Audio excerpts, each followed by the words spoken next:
Welcome to this presentation on how a support system can help you make it through the rough patches. In your quest to achieving goals, you're going to go through some moments where you may feel like giving up. You feel that the effort is all for naught, and you seem like you can't take anymore. The thing is that this is normal, and it's up to you to make sure you press on and accomplish the goals you've set out to do. One of the main things to have during your goal achievement quest is to have a support system. This presentation will go in depth as to why it's important to have one. So with that said, let's begin. First off, let's acknowledge the truth about achieving the goals you set. As mentioned before, you're going to go through adversity. You'll experience setbacks. And it's important to accept the fact that they're going to be unavoidable. No one has ever achieved their goals with ease. If anyone says that, then they're lying to you. It's always good to have challenges, great and small. It'll build you into a more resilient person. It'll help you learn how to identify and overcome the challenges you face now and in the future. Accepting that there will be obstacles will be part of your mindset shift. Next, it's important to have a support group that will help you through the emotional times. You may feel sadness, anger, and everything in between, and the members of your support system will be there to listen to you every step of the way. You're confiding in people that you can trust. You're talking about things that are bothering you. You are expressing how you're feeling. To have that emotional support at your disposal is something to be grateful for, especially when you're going through the rough patches that come with achieving your goals. They will be helpful in restoring your confidence and reminding you of how far you've come. And they'll also remind you of how much you have left to do before finally achieving your goals.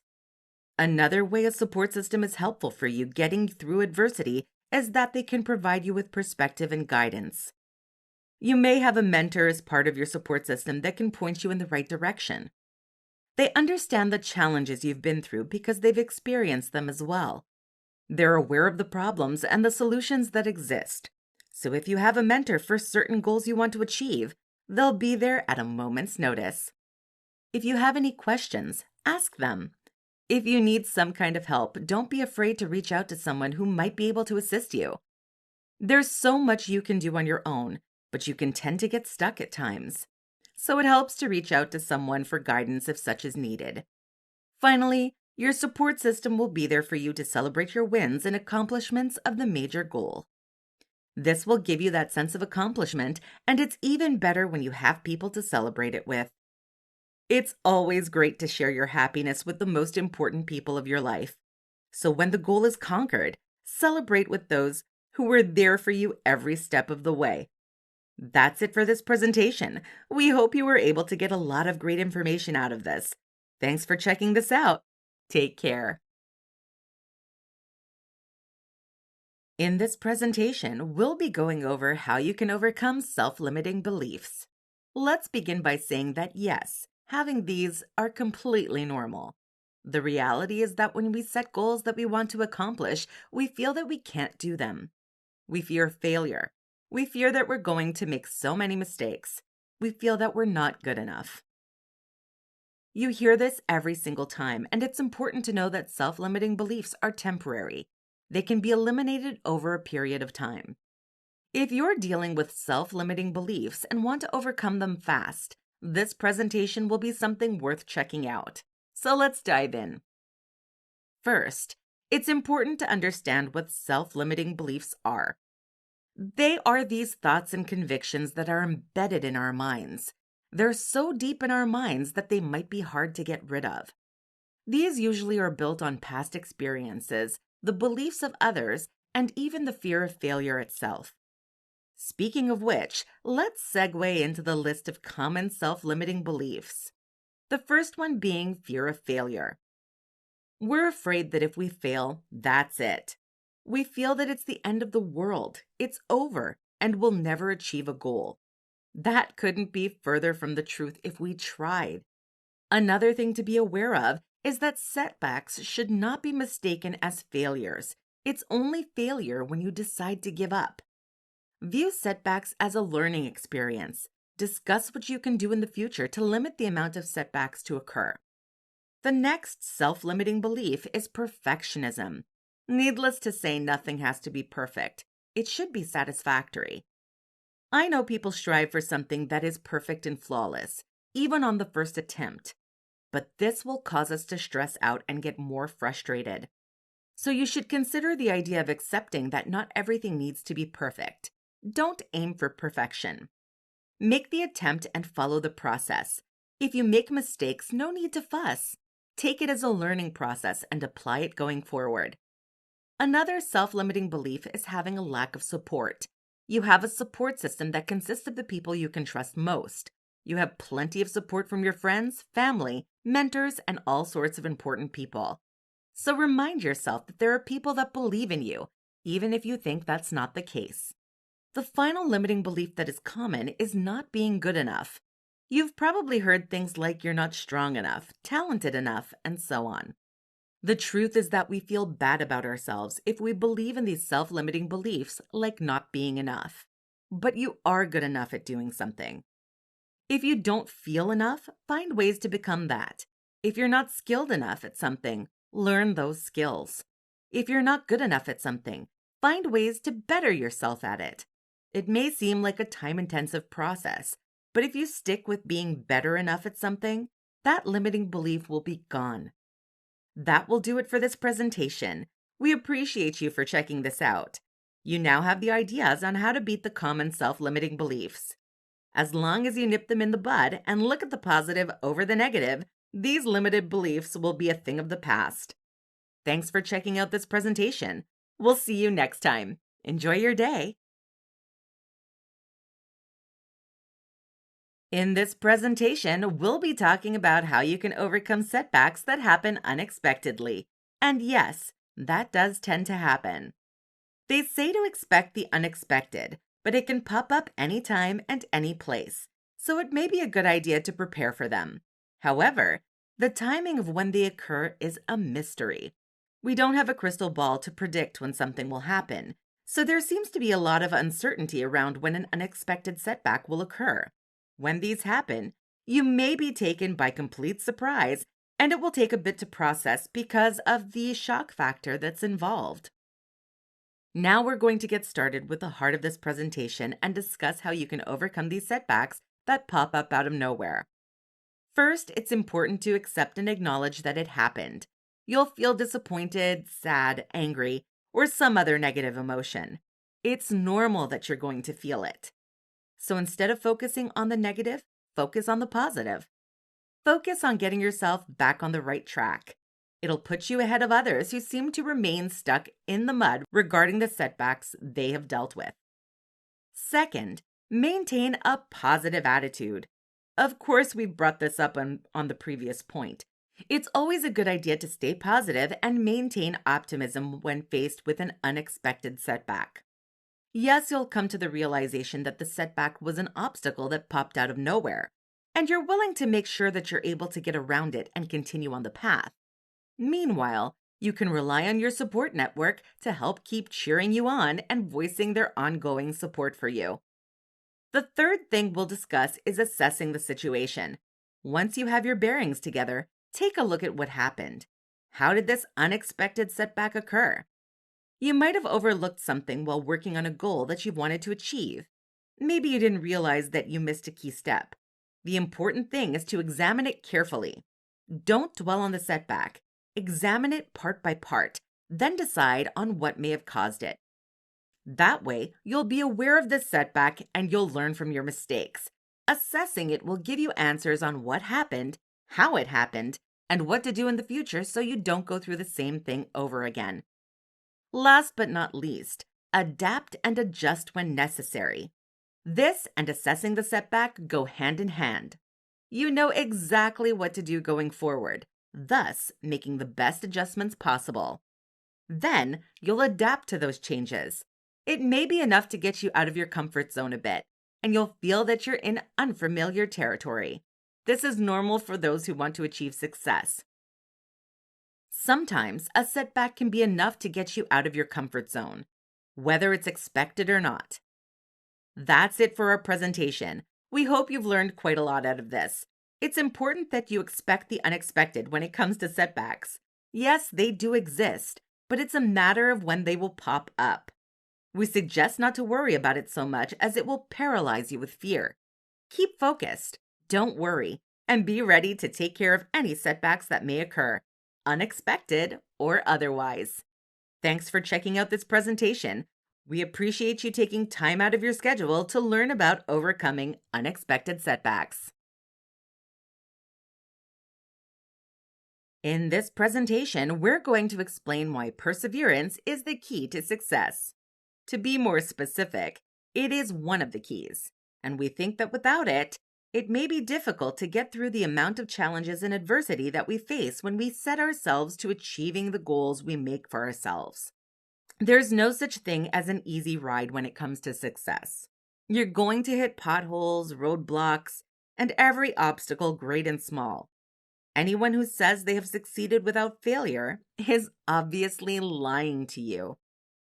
So with that said, let's get right to the heart of this presentation. The first point that we'll bring up is perseverance is key because it helps you overcome challenges. As we've mentioned before, you're going to face a lot of them before you finally achieve your goal.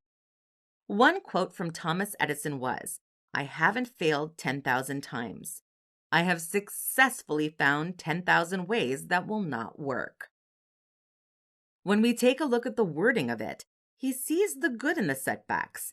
He was successful in finding something. He didn't say that he failed per se. So when you see the good amongst the bad, this will help you overcome challenges a lot easier. You know that something isn't going to work. Now you'll need to test out another alternative. No matter how many times your attempts have come up empty, it's important to not give up. The next one will be better than the last. After all, Edison was known for inventing the incandescent lamp, and we know for a fact that he didn't get it right on the first try. Next, let's take a look at continuous improvement. It's easy to persevere knowing that you can improve over and over again. You need to accept the fact that nothing will ever be perfect. There shouldn't be a bar that is set too high. Don't shoot for perfect. Shoot for satisfactory.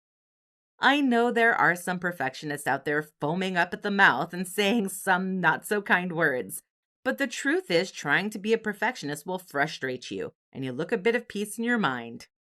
It's important to just get the job done without expecting a perfect outcome. You want it to be good enough to where you're happy by your standard. If there are some areas that need improvement, identify them and find ways to build on them. You can work on the weak points and strengthen them over time. That's the beauty of continuous improvement.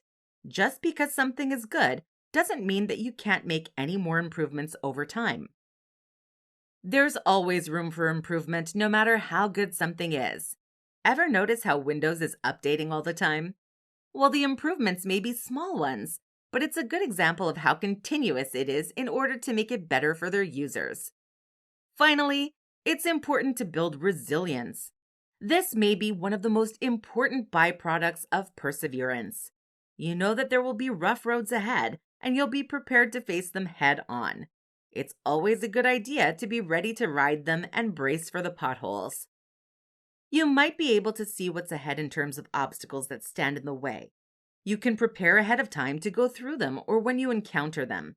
Identify it and find ways to overcome the obstacles and plow ahead. That'll be it for this presentation. We hope you got quite a bit of excellent stuff out of this. Thanks for checking this out, and we'll see you soon. In this presentation, you're going to learn about the driving forces of perseverance. What makes someone persevere through the rough moments in their lives? If they're achieving a long-term goal, what keeps them going no matter what? You're about to find out a few elements of what does that in this presentation. It's important that we consider the factors that will get us to work hard, stay focused, and make changes whenever and wherever necessary. So be sure to take notes throughout this presentation so you can make a plan to persevere in your life, whenever and wherever it matters most. With that said, let's begin. First up, one of the driving forces of perseverance is passion. There's no question that we can do what we love and love what we do. If we didn't love it, why bother? Even when it's something you love doing, there will be challenges that arise. You're going to deal with issues that will require solutions. You can solve them on your own or talk to someone who can help. It needs to be someone that has a great deal of knowledge of what you both do. It might be something you learn new, and that alone will drive you to keep doing what you love. If you like learning new things, then overcoming challenges will be easier. If you love what you do, then you show no signs of stopping anytime soon. Plus, you'll feel like it's a great idea to ask for help when there's a need to do so. Another driving force we'll look at is self-belief. If you believe in yourself, odds are you'll have no problem doing something that you want to achieve. Needless to say, if you do the opposite, it will be difficult to perform the task at hand. It's always a good idea to be able to say to yourself, I can do this. The challenges that stand before me won't stop me, or similar language. If you maintain a self-positive image and be able to get the work done knowing it will be completed, then there's nothing that's going to stop you. Just believe that you can do it without your heart set on the maximum outcome. Being a perfectionist can really eat away at your self-belief, so aim for just getting it done. If you make a mistake, say that it's a learning process. This way, you'll be able to learn on approach to prevent making the same mistakes again and again. Finally, there's the growth mindset. This will be the final driving force we'll be looking at in terms of perseverance. The important thing to know is that a growth mindset can help you view things from a different perspective. It will help you view so-called failures as setbacks. It will allow you to minimize your self-limiting beliefs. The idea is to think of yourself as someone who is a lifelong educator. You know that it's a growth process no matter what goals you set your mind to. Another thing to be aware of is that you'll need a growth mindset to help you develop the ideal person you want to become. You want to be successful. You want to be positive. And it takes a growth mindset to get the job done. This will wrap up our presentation on the driving forces of perseverance. We hope that this has been helpful for you. If you have any questions, we'll be happy to hear from you. It's important to have that perseverance in your life when it comes to success. So keep doing what you love, adopt a growing mindset, and always believe in yourself. Thanks for checking this out. We'll see you soon. In this presentation, we'll discuss the importance of mental toughness for success. It goes without saying that we live in a world where things get challenging. We'll face adversity, and it can get to a point where self-doubt and fear will begin to creep in. However, we need to rely on our mental toughness to get through it. This presentation will discuss why mental toughness is important and how we can use it to our advantage. This will apply to any goal you try to set, whether you achieve it in the next month, the next year, or beyond. So let's begin now by discussing some key points about mental toughness and how it can work to your advantage. The first thing we'll talk about is being resilient in the face of adversity. As mentioned earlier, we'll face it at some point in our lifetime. We need to handle it in a way where we press forward and be able to weather the storm as much as possible. There will be obstacles, big and small. It's important that we're able to identify them and come with solutions to beat them step by step. Facing challenges will make us stronger. It'll make us become better problem solvers. If we're dealing with setbacks, we use them as learning opportunities. Resilience will build your mindset for the better. You'll think and view things from a different perspective. You'll feel a certain shift in your mind. So know that when it comes to mental toughness, being resilient is a part of that.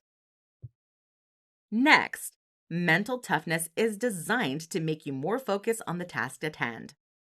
You'll be able to plan what you intend to accomplish in the short and long term, yet you're going to need a good amount of focus in order to complete the tasks at hand. The more focused you are, the better. You'll even be more determined to complete the tasks more efficiently when you're mentally tough. You'll feel like you can achieve the tasks with ease. With a combination of focus and determination, you'll feel unstoppable. You'll be satisfied and feeling more accomplished like never before. When it comes to mental toughness, you'll feel that you can get the job done and achieve the goals you set forth. Finally, mental toughness helps you manage your stress better. It's safe to say that stress can be distracting, especially when it comes to getting something done. When something is on your mind and it's affecting you negatively, it will cause you to lose your concentration. You'll lose sight of what matters and you'll be focusing on the things that are bothering you.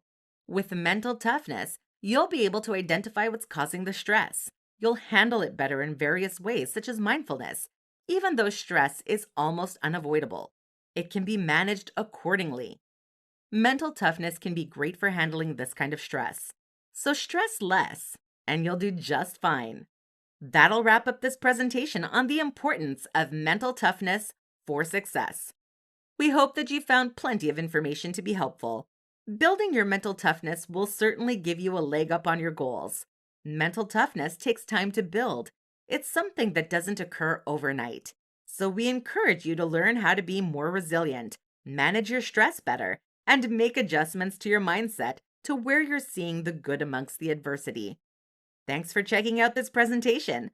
We appreciate your time. We'll see you next time. This presentation will cover the power of positive self-talk. To begin, here's a question for you. Do you ever find yourself talking about yourself negatively? If you do, then this will be the presentation that you want to pay attention to. It goes without saying that the more you keep saying things, the more they become beliefs. So it would make sense when your negative talk becomes negative beliefs, and that leads to bad things happening. Sure enough, we don't want that. So we're going to go over some reasons why positive self-talk is important and why you should make it a regular habit.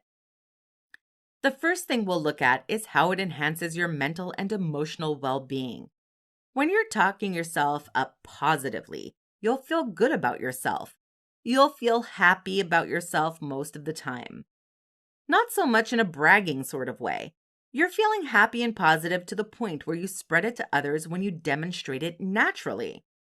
It's important that you talk yourself up positively every time you have the opportunity. You'll also need to train yourself to catch any negative talk or thoughts. It's normal to let some slip through the cracks, but it's always a good idea to be vigilant about catching negative thoughts and sayings. When you do, this will give you the chance to turn it around.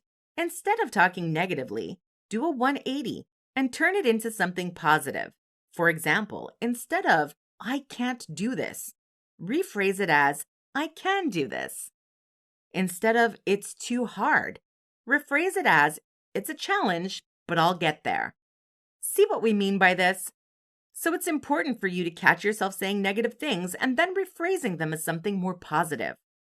Remember, the more you say positive things about yourself, you start believing in the positive. You start showing it subconsciously. Self-talk will also allow you to achieve your goals with vigor and drive. When you're a positive person and talk yourself up in such a way, you start to get this feeling. The feeling that you can do anything and can get the job done no matter what. You don't care about perfection. You don't care about making a mistake. You just want to get it done. Sure, the quality of work should be good, but say to yourself, "I'll make a mistake," and that's okay because it's a learning experience. Lastly, positive self-talk can help with your physical well-being. You'll stress less, meaning you won't feel the physical effects of stress.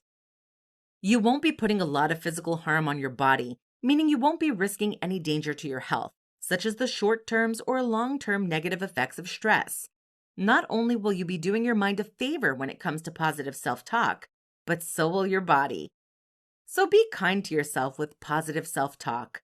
Yourself, both inside and out, will thank you. That'll do it for this presentation. We hope you were able to get something good out of it. We appreciate your efforts in making positive self-talk part of your daily life. The power of it is greater than you realize. If you don't believe us, just give it a try. Be sure to catch yourself saying something negative and rephrasing it as something positive. When you keep doing this, it becomes second nature. And before you know it, you'll be feeling and radiating that positivity. You'll be spreading it among others, and people will appreciate that every time they see you. Thanks for checking out this presentation. We'll see you again soon. This presentation will go over the 3 effective ways to cultivate self-discipline. This is one of the keys to help you achieve your goals in the best way possible. It's easy for us to procrastinate or do nothing. And when that happens, we seem to catch ourselves falling behind. The important thing to remember is that you'll need to be able to stick to your self discipline plan in order to achieve the success you aim for. Without it, you'll have no clear goals and you certainly won't have that drive to get the job done. With that said, let's dive further into our presentation and show you how to cultivate self discipline in 3 easy and effective ways. The first one is to set clear goals and prioritize. You want to take a moment and write down the goals you want to achieve. You can also break them down into small sub-goals that will snowball over time. Afterwards, you want to prioritize them. If there are any time-sensitive goals, you want to prioritize them by deadline.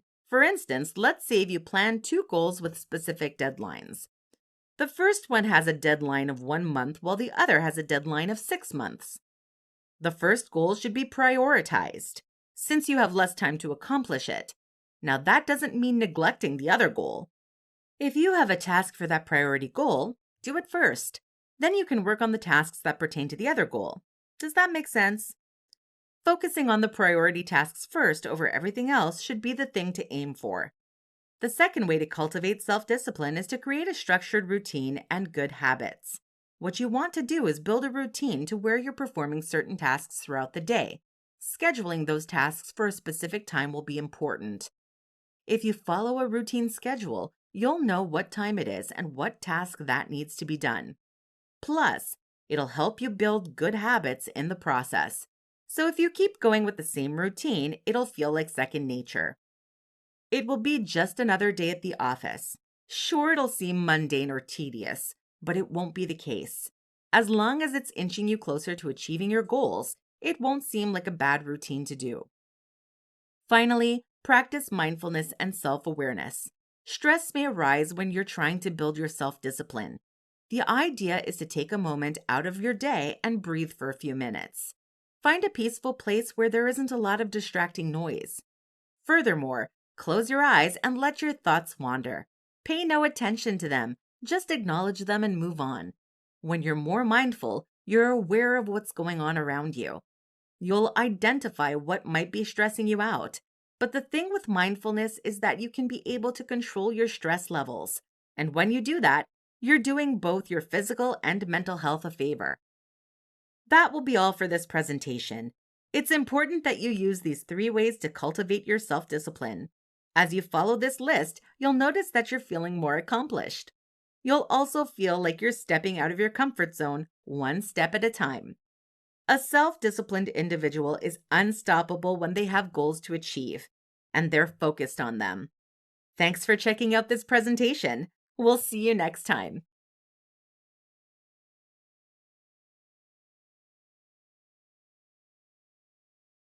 If you're looking for ways to overcome adversity, this is the presentation for you. We will face it at any point in our lives. The thing about it is that we can overcome it in the best ways possible. When it comes to achieving our goals, we will face plenty of challenges. We don't want to be stuck in the mud and feel that we have no way out. In this presentation, you're going to learn how to overcome adversity with ease. So if you're looking to adjust your mindset and have a willingness to take on the challenges that lie ahead, stick around. The first idea on the list is building a growth mindset. Our mindset is responsible for the way we respond to adversity. A negative mindset would be more of, I can't do this, or it's too hard. A growth mindset is more like, I made a mistake and I've learned from it. Or, I know it's difficult, but if I approach this in a certain way, I can get it done. You've noticed there is a huge difference in the way our attitudes are when it comes to different mindsets. When we have a growth mindset, we see the good within the bad. We believe that an obstacle is something that isn't the end of the world. If you build a growth mindset, it can help you overcome adversity over time. Now, building a growth mindset can take time, so be sure to make plans on how to make the necessary changes and work on them. Next, it's important to build a supportive network. These are people you can trust. They're people who believe in you. These are your family, your friends, your mentors, people that know about your characters, capabilities, and so on. It's always a good idea to have a supportive network that you can depend on in times of need. Not only that, you'll be able to reach out to someone in that network if you need help with something. The thing is, we will face times when we feel like giving up. We feel like we can't seem to move forward. It's important to confide in your support network about how you truly feel. They will encourage you to continue. They'll lift you up whenever you need it. They won't stray away from you. Having a supportive network will certainly give you that advantage, especially when you want to overcome adversity and achieve the goals you've set out to do. Finally, we'll take a look at developing references via self-care. The thing with this is that you can take the best care of yourself mentally and physically. Not only that, you can beat adversity by being a resilient person. You can accept the fact that there will be challenges that lie ahead, that you will weather them like any other storm. The important thing to be aware of is that resilience will make you mentally tougher, and it will make overcoming adversity a lot easier. So do yourself a favor and learn to be more resilient and build on that over time. That'll do for this presentation. Before we go, we hope that these ideas have been worth considering. If you missed any of these, you're more than welcome to check out this presentation again and take notes. Overcoming adversity is key to achieving your goals, short term or long term. Thanks for checking out this presentation. We appreciate you taking your time to learn more about overcoming adversity. We'll see you next time. This presentation will cover the 3 reasons why you should step out of your comfort zone. The important thing to be aware of is that complacency is something we should never have to deal with. It's a sign that we stay in our comfort zone for far too long. Thus, we try to achieve a goal and we reach an obstacle that is challenging. It gets discomforting and we feel like there's nothing that we can do. Thankfully, this presentation will help get you out of your comfort zone so you can be able to rise above the challenges. It'll also give you the chance to try out things that scare you. The important thing to remember is that if you're going to do something, you can do it when you're feeling fear. Facing it is the best way possible. So with that said, let's take a look at the following 3 reasons for getting out of your comfort zone right now. First, it gives you the opportunity to expand on your growth and abilities. The great thing about this is that you have your current knowledge and abilities, so you want to add on to what you can do in terms of what you know how to do. The thing to remember is that it's okay to learn new things if you want to. It shows a willingness to get out of your comfort zone. It also shows that you want to do something that will help you face the fear of making mistakes. If you have a willingness to learn and intend on applying it, it will be easier to expand your opportunities. The second reason is that it will allow you to overcome your fears and build your confidence. When people are stuck in their comfort zones, they're there for a reason. There's a fear that exists and they might not be confident in themselves. They might fear that they'll fail. They might think they're not good enough. So many things can be running through their minds. Yet, when you're able to take small steps outside of your comfort zone, it will lead to slight improvements in your confidence, and you'll have a better chance of facing your fears in the process. If you're able to do this over time, you'll feel unstoppable. The third and final reason is that it will be easier for you to achieve your goals. It's common for someone to achieve them when they decide to step out of their comfort zone. They'll feel like they have tried something new and thus finding themselves in an unfamiliar territory. For most people, stepping outside of that comfort zone is indeed unfamiliar territory. Many of them won't even seem to realize it until they have accomplished a milestone towards their goals. They'll realize that they made it so far that they didn't realize they haven't stepped out of their comfort zone. So if you keep your head down and work hard on your goals, you'll slowly notice yourself coming out of your comfort zone, and you'll feel like you've arrived to an exciting new place that you want to explore. That'll be it for our presentation. Hopefully you're able to get something out of it. Stepping out of your comfort zone is one of the best achievements for those looking to succeed. You can be able to do it, albeit unknowingly. That's because you're focused more on accomplishing tasks, and before you know it, You've gone far enough from the beginning. We appreciate you checking this out, and we'll see you soon.